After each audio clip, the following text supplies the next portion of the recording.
যে সাবস্টিটিউশনগুলো হয়েছিল সেটা কি ব্রাজিলের প্লেইং প্যাটার্নের সঙ্গে রিলেভেন্ট হয়েছিল কিনা? কারণ এনরিক আর নেইমার দুজনেই খেলেছিলেন যারা ডিফেন্সিভ কন্ট্রিবিউট করেন না। একটা সাবস্টিটিউট হয়েছিল, নুসার জায়গায় নাম্বার 21 নেমেছিলেন, ওইখান থেকে দুটো অ্যাসিস্ট হয়েছে, পুরো খেলায় একটা মাত্র ক্রস হয়েছে, একটাতেই গোল দিয়েছেন। এবং আবারও সেই জায়গাটা আমরা যেটা গতকাল প্রাইভেট আলোচনা করছিলাম যে আর্লিং হালান্ডের সঙ্গে গ্যাব্রিয়েলের দ্বৈরথ, সেই জায়গাটা আবার গ্যাব্রিয়েল হেরে গেলেন। সো সাবস্টিটিউটের জায়গাটা আলটিমেটলি ভুল ছিল কিনা ব্রাজিলের? ব্রাজিলের আসলে 0-0-তে কিন্তু সাবস্টিটিউট গুলো করেছিল, গোল লাগতো ব্রাজিলের। তো ব্রাজিল শুরু থেকেই কিন্তু একটা কাউন্টার অ্যাটাকিং যাবে বা অ্যাটাকিং করবেন। ওদের কিন্তু শুরু থেকেই একটি মিডের problem from the beginning of the world cup, যে মিডটা কন্ট্রোল করবে। ক্যাসেমিরোর বয়স হয়ে গিয়েছে আমরা দেখছি, আর আগের মতো উনি পারছেন না লং বলগুলো দিতে, ঠিক মতো ট্যাকেল করতে, ফল বিহাইন্ড হচ্ছেন। সো আলটিমেটলি মার্টিনেলিকে কিন্তু আমরা একটা সেন্টার মিড টু অ্যাটাক পজিশনে আমরা দেখতে পাচ্ছিলাম, যে পিছন থেকে নিয়ে যাচ্ছে। কিন্তু মার্টিনেলি কিন্তু অলওয়েজ আমরা আর্সেনালে দেখেছি উনি কিন্তু লেফট থেকে আগাচ্ছেন, গোল দিচ্ছেন, কাট ইন করছেন, কিন্তু ওই জায়গাটা কিন্তু আলটিমেটলি ভিনিসিয়াস জুনিয়রকে দেওয়া হয়েছিল। সো সাবস্টিটিউট হওয়ার পরে আমরা যেটা দেখছি যে আসলে নেইমার, ওকে নেইমারের জায়গায় অবশ্যই উনি অ্যাটাকিং খেলেন সবসময়, কিন্তু আগে কিন্তু নেইমার ট্র্যাক ব্যাক করে আগাতেন। এখন কিন্তু আসলে এই ওয়ার্ল্ড কাপে ওনাকে মানে অপোনেন্টও দেখার সুযোগ পায়নি, দর্শকরা তো পায়নি। এখন ব্রাজিল ওই মোমেন্টে কিভাবে নেইমারকে খেলাবে, আমার মনে হচ্ছিল অ্যানচেলোটির প্ল্যান যেটা ছিল ওটা এক্সিকিউট করতে পারেনি। এবং গ্যাব্রিয়েলের মানে রিসেন্ট ইউসিএল এর পেনাল্টিটা কিন্তু মিস করে উনি মেন্টালি প্রচুর প্রেসারে ছিলেন। একটা ব্রাজিলের মেইন ডিফেন্ডার গ্যাব্রিয়েল আর মার্কিনিয়স, ওই দিক দিয়ে মার্কিনিয়স টানা 2বার ইউসিএল জিতে পিএসজি কে লিড করেছেন।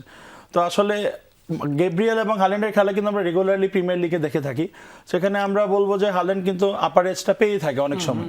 তো আমার উচিত ছিল যে ম্যান টু ম্যান মার্কিং যদি করা যেত, মার্কিনিউসকে দিয়ে যদি হাল্যান্ডকে একটু আটকানোর প্রচেষ্টাটা থাকতো। দুটো গোলই কিন্তু গ্যাব্রিয়েলের পাশ দিয়ে গ্যাপের কারণে বা গ্যাব্রিয়েলের উপরে হেড দিয়ে হয়েছে।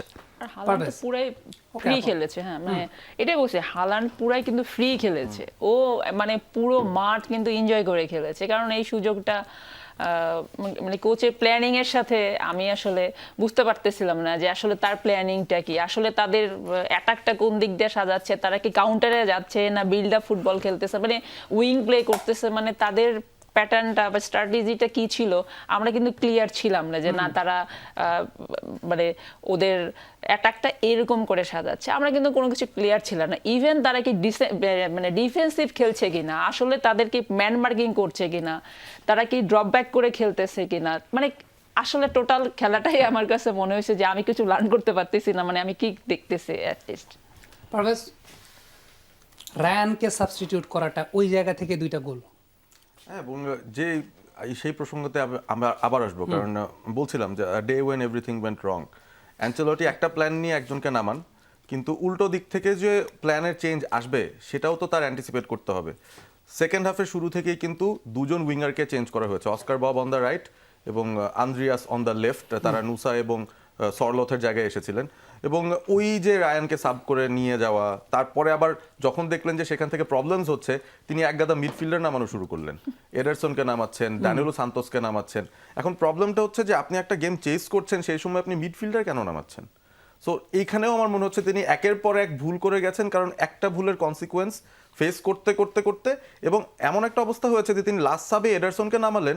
এডারসন নেমে ক্যাসেমিরোর সঙ্গে কথা বলছিলেন সেকেন্ড গোলটা ঠিক আগ মুহূর্তে, যে আমরা কোথায় দাঁড়াবো, আমাদের পজিশন কোথায়, এই কথা বলতে বলতে লেফট উইং থেকে ক্রসটা আসলো এবং হালান্ড জাস্ট গ্যাব্রিয়েলের পেছন থেকে সামনে এসে হেডারটা দিলেন। সো এরকম একটা মানে সিচুয়েশন তৈরি হচ্ছে ম্যাচের ভেতরে, কনসিকুয়েন্সিয়ালি এতগুলো ভুল একের পর এক। সো এই ম্যাচ আসলে এভাবে বের হওয়া ডিফিকাল্ট, বাট আমি আসলে কোচকেও খুব বেশি দোষ দেবো না, কারণ first 45 minutes even till the first 60 minutes যে পরিমাণ চান্স ব্রাজিল ক্রিয়েট করেছে, জাস্ট ফিনিশিংটা তাদের বেটার হতো। ম্যাচে লিড একবার পেয়ে গেলে এই ম্যাচ ব্রাজিলের থাকতো। So I can't blame Ancelotti for the tactics,